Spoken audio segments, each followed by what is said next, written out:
हे student, welcome once again. बच्चों, आज की इस वाली वीडियो में हम लोग एक्सरसाइज 2.5 का जो 11th नंबर का क्वेश्चन है ना, इसे सिंपल मेथड में सॉल्व करना सीखेंगे। देखो, कभी भी कोई क्वेश्चन सिंपल कब लगता है पता है? जब हमको पता रहता है उसको सॉल्व कैसे करना है। अगर हमको पता ही नहीं कि उसमें क्या फॉर्मूला यूज होगा, उसका मेथड क्या सॉल्व करने का, तो वो टफ लगने लगता है। तो कभी भी आप क्या करो ना, जब क्वेश्चन देखो ना, तो आप पहले तो ये दिमाग लगाओ कि वहाँ पर जो फॉर्मूला यूज किया गया है वो कौन सा किया गया है। देखिए, क्योंकि ये जो हमारा एक्सरसाइज 2.5 है, इसमें मैक्सिमम जो क्वेश्चन बन रहे हैं वो आइडेंटिटी का यूज करके ही बन रहे हैं। मैक्सिमम क्या, पूरे क्वेश्चन जितने भी क्वेश्चन है ना, सभी आइडेंटिटीज यानी कि फॉर्मूलाज का यूज करके ही बना जा रहा है। तो यहाँ पर ये जो है, इसमें अब कौन सा फॉर्मूला लगा है? तो अगर आप आइडेंटिटी नंबर 8 जो है आपके पेज नंबर 48 में, ये वाला, अगर आपने इसको थोड़ा सा भी अगर रीड किया होगा, थोड़ा सा भी ध्यान दिया होगा, तो आपको साफ साफ दिखेगा कि इसी में वो दिख रहा है। यहाँ पर देखो, एक्स का क्यूब है, वाई का क्यूब है, जेड का क्यूब है, -3xyz है। अगर आप इस क्वेश्चन को कंपेयर करोगे, देखो यहाँ पर भी एक्स का क्यूब, वाई का क्यूब और जेड का क्यूब है। वो बस ये यहाँ पर क्या कर दिया है, 9xyz कर दिया गया है। तो उसको पहले हम क्या करेंगे, उस फॉर्मूला के टर्म पे, यानी कि आइडेंटिटी जो 8 हमारा ना, उस टर्म पे पहले हम लोग इसको कन्वर्ट करेंगे। जब कन्वर्ट कर देंगे तो उसके बाद फिर ये जो इसकी वैल्यू होती है, जो इसका हमारा फॉर्मूला होता है इक्वल के बाद का, इसमें हम लोग इसके वैल्यूज को पुट करेंगे, एक्स का, वाई का, जेड का, और आसानी से हमारा चुटकी बजा करके आंसर आ जाएगा। तो बस मेन कहाँ पर दिक्कत होता है, स्टार्टिंग का पहला जो स्टेप है कि हम कौन सा आइडेंटिटी यूज करें, कौन सा फॉर्मूला यूज करें, उसमें होता है। तो उसमें आपको कंफ्यूज बिल्कुल भी नहीं होना है। अगर आपने हमारे प्रीवियस ये वीडियोस देखे होंगे तो मैंने आपको हर वीडियो में लगभग समझाया है कि आप फॉर्मूला देख करके, मतलब क्वेश्चन देख कर ही कैसे पहचान सकते हो कि वहाँ पर कौन सा आइडेंटिटी, कौन सा फॉर्मूला यूज होने वाला है। तो अगर आपने नहीं देखा वीडियोस तो जरूर देख लेना। नीचे डिस्क्रिप्शन में मैंने सारे वीडियोस के लिंक दे दिए हैं, और जो मैं आगे की वीडियोस बनाऊंगा, नेक्स्ट वीडियोस, उनका लिंक भी आपको नीचे डिस्क्रिप्शन बॉक्स में प्रोवाइड करा दूंगा। तो आइए भी स्टार्ट करते हैं और इस क्वेश्चन को सॉल्व करना सीखते हैं।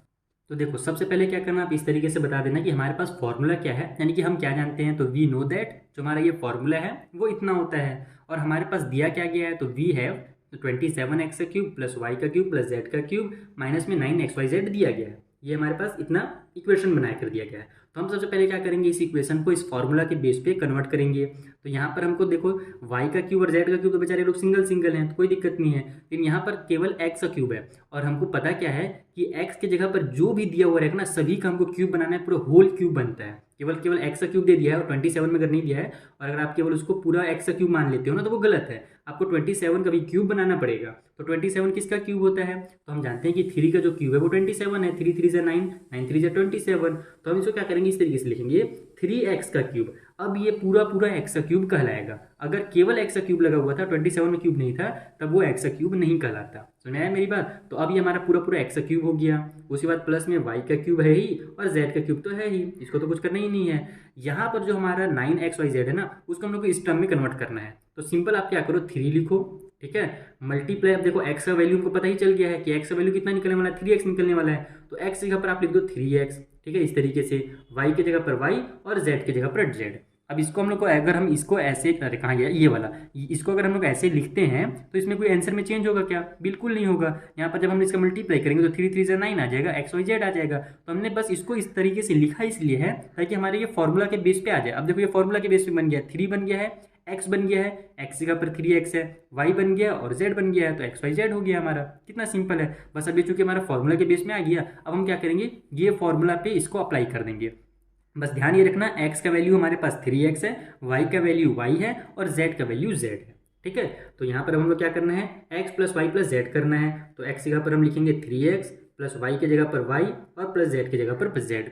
उसके बाद इस साइड हमारा x का स्क्वायर है, तो ये हो जाएगा 3x का स्क्वायर पूरा पूरा। ये ध्यान रखना, केवल x का स्क्वायर लगाकर छोड़ दोगे तो गलत हो जाएगा।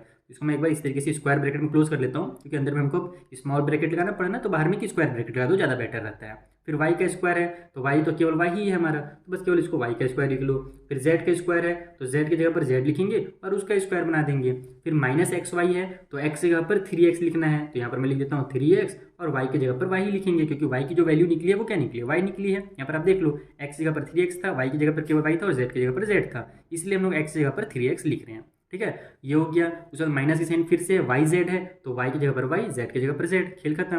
फिर माइनस में जेड और एक्स है, तो जेड की जगह पर जेड, एक्स की जगह पर 3x। ये हो गया हमारा कंप्लीट। बस इसको आपको सॉल्व करना है, मेन काम आपने कर लिया, अब आपको बस सॉल्व करना है और आपका आंसर रेडी है। तो ये तो हमारा 3x plus Y plus Z तो इतना ही रहेगा, ये तो कुछ आने वाला है नहीं।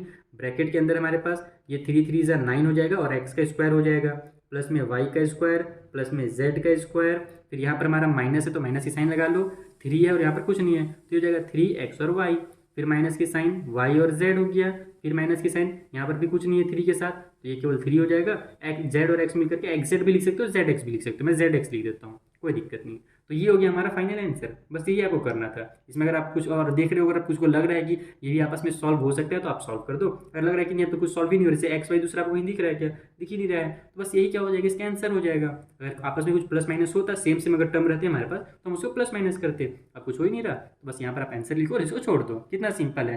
तो दो काम यहाँ पर आपको समझना है, पहला कि आपका फॉर्मूला कौन सा लगने वाला है, और फिर उस फॉर्मूला में आपको पुट करना है, ये वैल्यू निकालना है। ये लाइन जो था ना वो बहुत मेन था, ये वैल्यू निकाल लो, फॉर्मूला पता लगा लो, आपका आंसर जो है वो रेडी है। ठीक है, मिलते हैं नेक्स्ट वीडियो में, जहाँ पर जो आगे क्वेश्चन हैं उनको भी मैं आपको इसी तरीके से सिंपल मेथड में सॉल्व करना सिखा दूंगा। Thank you for watching.